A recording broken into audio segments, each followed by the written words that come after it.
Hi hello ನಮಸ್ಕಾರ ಸ್ನೇಹಿತರ. ಕಥೆಯಲ್ಲಿ ಭಾರಿ ಟ್ವಿಸ್ಟ್ ಸಿಗ್ತದೆ.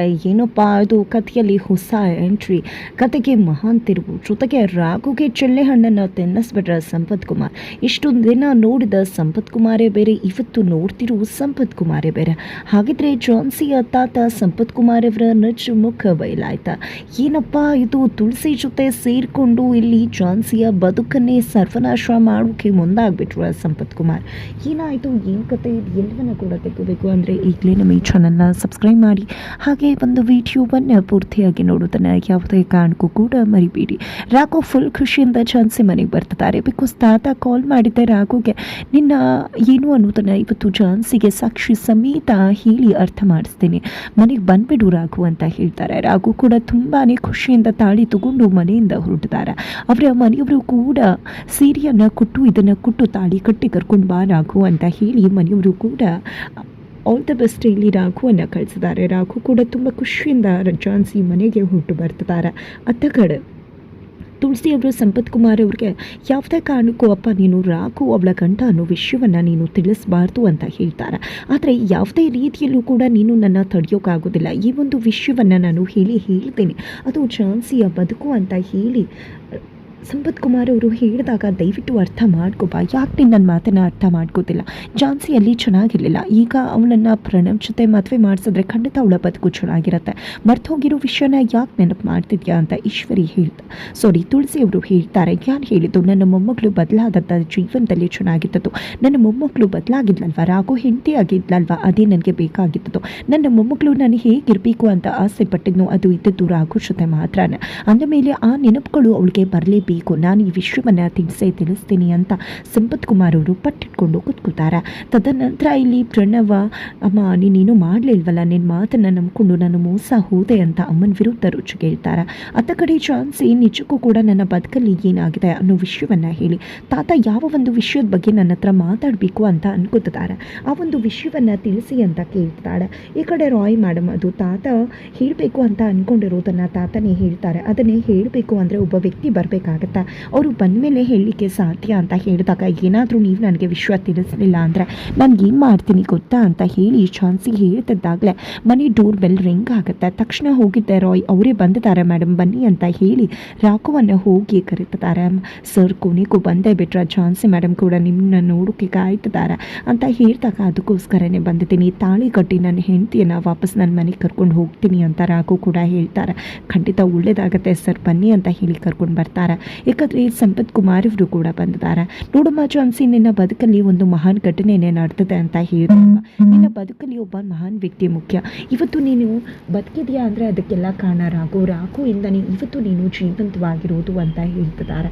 ತದನಂತರ ಜೊತೆಗೆ ಇನ್ನೊಂದು ವಿಷಯ ಗೊತ್ತಿದೆಯಾ, ಇವತ್ತು ನೀನು ಜೀವಂತವಾಗಿ ಉಸಿರಾಡ್ತಿದ್ಯಾ ಅಂದರೆ ಅದಕ್ಕೆ ರಾಘುನೇ ಕಾರಣ ಅಂತಿದ್ರೆ ಗೊತ್ತಿದೆಯಪ್ಪ, ಅವನೇ ಹಾಸ್ಪಿಟಲ್ಗೆ ಬಂದಿದ್ನಲ್ವಾ ತಾತ ಅಂತ ಹೇಳಿ ಇಲ್ಲಿ ಝಾನ್ಸಿ ಕೂಡ ಹೇಳ್ತಾಳೆ.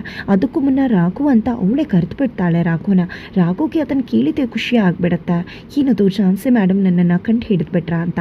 ಆದರೆ ಇಲ್ಲಿ ಝಾನ್ಸಿ ಹಾಸ್ಪಿಟಲಲ್ಲಿ ನಿನ್ನ ಹೆಸರು ಕೇಳಿದೆ, ಅದಕ್ಕೋಸ್ಕರ ಹೇಳಿದೆ ಅಷ್ಟೇ ಅಂತ ಹೇಳ್ತಾರೆ.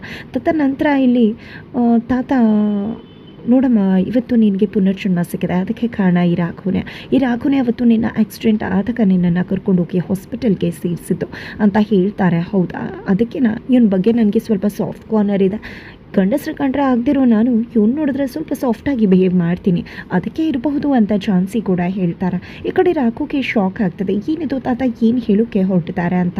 ಈ ಕಡೆ ರಾಯ್ ಬಂದಿದೆ, ತಾತ ನೀವು ಏನು ಹೇಳ್ತಿದ್ದಾರಾ ಅಂತ ಕೇಳ್ತಿದ್ರೆ ಬಾಯಿ ಮುಚ್ಕೊಂಡು ಸುಮ್ಮನೆ ಇರ್ತೀಯ, ನಾನು ಮಾತಾಡ್ತಿದ್ದೇನೆ ತಾನೆ, ಸುಮ್ಮನಿರು ರಾಯ್ ಅಂತ ಸಂಪತ್ ಕುಮಾರ್ ಅವರು ತಿಳಿಸ್ತಾರೆ.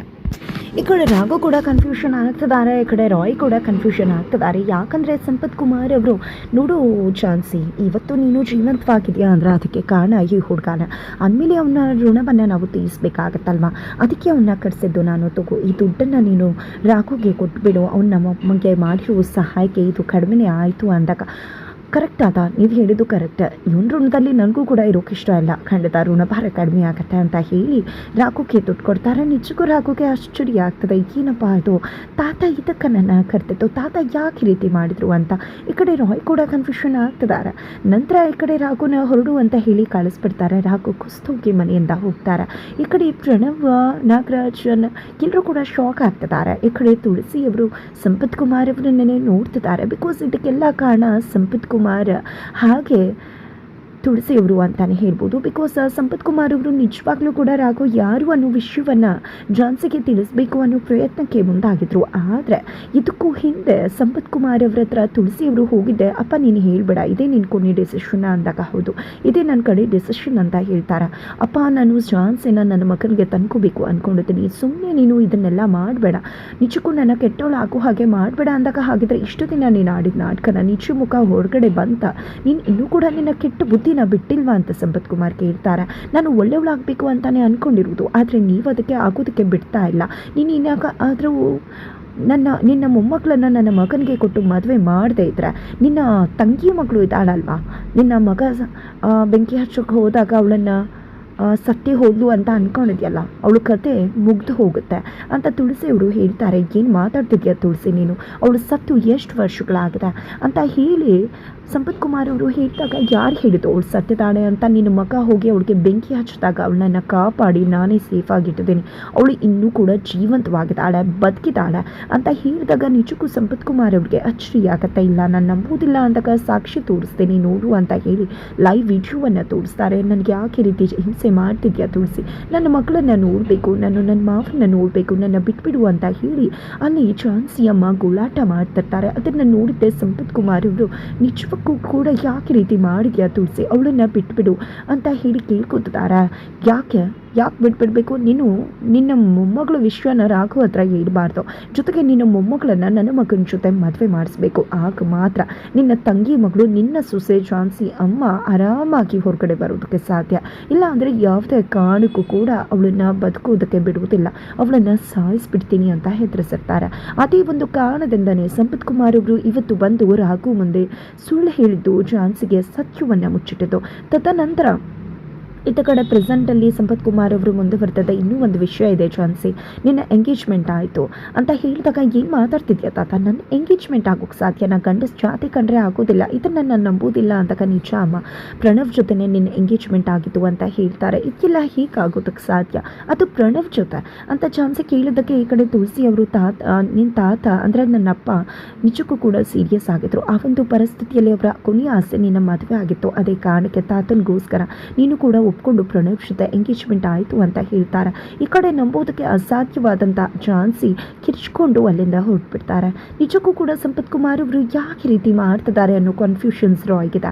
ಆದರೆ ಝಾನ್ಸಿ ಅಮ್ಮನ್ನ ಕಾಪಾಡ್ಕೋಬೇಕು, ತನ್ನ ಸೊಸೆಯನ್ನು ಕಾಪಾಡ್ಕೋಬೇಕು ಅನ್ನೋ ಕಾರಣಕ್ಕೆ ಸಂಪತ್ ಕುಮಾರ್ ಅವರು ಇಷ್ಟೊಂದು ದೊಡ್ಡ ಸುಳ್ಳನ್ನು ಹೇಳ್ತಿದ್ದಾರೆ. ರಾಘು ಝಾನ್ಸಿಗೆ ಮೋಸ ಮಾಡ್ತಿದ್ದಾರೆ. ಇತ್ತ ಕಡೆ ಕೊನೆಗೂ ಕೂಡ ಝಾನ್ಸಿಯ ಅಮ್ಮನ ಆಗಮನವಾಗ್ತದೆ. ಆ ಕಡೆ ರಾಘು ಕುಸಿದು ಹೋಗಿದ್ದಾರೆ. ಯಾಕೆಂದರೆ ಮುಂದಿನ ವಿಡಿಯೋದಲ್ಲಿ